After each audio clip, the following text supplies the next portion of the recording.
Bonjour, nous allons voir ici le montage de la sirène. Alors ça c'est le montage d'une mouche toute simple, c'est-à-dire que vous avez simplement un hameçon et une plume de cul de canard. Voilà, on ne peut pas faire plus simple. Alors je fais en premier un enroulement sur toute la hampe de l'hameçon. Donc faites-le autant que possible, aspire bien jointive pour ne pas avoir d'irrégularité. Et vous allez au début de la courbure. Là vous coupez le fil en trop. Alors pour bien réussir ce montage, il est important de bien choisir sa plume de cul de canard. Il faut des plumes de cul de canard qui sont assez grandes, avec des grandes fibres, un rachis pas trop gros. Donc j'ai enlevé la base qui est inutile, et là je vais séparer la pointe des fibres. Donc je vais tirer les fibres de chaque côté vers l'arrière. Ça c'est pour les libérer de la place. Ça sera plus facile à attacher sur la mouche. Donc là on va attacher la plume par la pointe. Donc on fait on tire un petit peu les fibres vers l'arrière. Et là on attache tout doucement. Alors il faut que la plume soit juste au-dessus de la hampe. Voilà, là elle est bien placée. Et là on va tirer dessus pour ajuster la longueur de la queue. Donc ça c'est un petit peu en fonction des goûts de chacun, hein. Donc là pour moi c'est pas suffisant, mais je vais faire quelques tours pour bien fixer la plume, pour éviter qu'elle bascule de chaque côté. Allez, encore un peu. Voilà. Et on va y arriver. Voilà, pour moi ça c'est une bonne longueur. Et vous voyez, la plume est juste au-dessus. Donc là, je vais ligaturer avec le fil de montage la plume, je vais rabattre. Et je vais laisser juste l'espace entre la plume et l'œillet, de quoi enrouler la plume.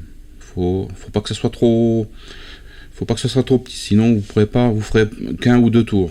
Et ça vous donnera peut-être des mouches un petit peu plus aérées, mais je conseille de laisser, vous voyez, au moins 2-3 mm. Voilà. Faut qu'il y ait de la place. Et vous voyez, la plume est toujours bien dessus, donc ça bouge pas. Donc j'ai fait une demi-clé pour bien sécuriser le fil de montage pour pas qu'il se défasse. Donc vous prenez votre pince à hacle et puis vous enroulez votre plume. Alors vous l'enroulez en tirant les fibres vers l'arrière. Ça c'est pour éviter qu'elles se chevauchent à chaque tour. Donc on y va tout doucement. On prend son temps là pour faire cet enroulement. Donc on tire vers l'arrière et on enroule. Alors on n'est peut-être pas obligé de mettre toute la plume, hein. Donc ça c'est en fonction du style de mouche, si vous voulez faire un peu fourni ou pas trop fourni. Et là avec le fil de montage, hop, je bloque.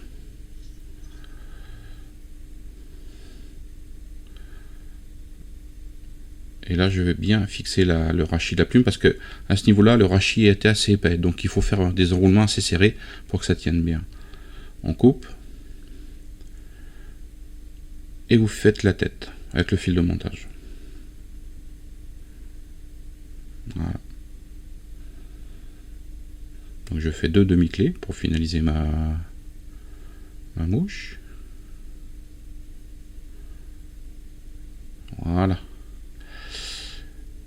Et on coupe le fil. On n'en a plus besoin. Donc vous voyez, les plumes sont bien réparties.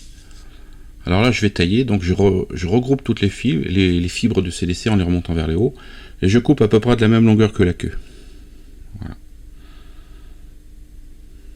Donc ça vous fait une très très belle mouche sèche, très aérée, et qui flotte très très bien.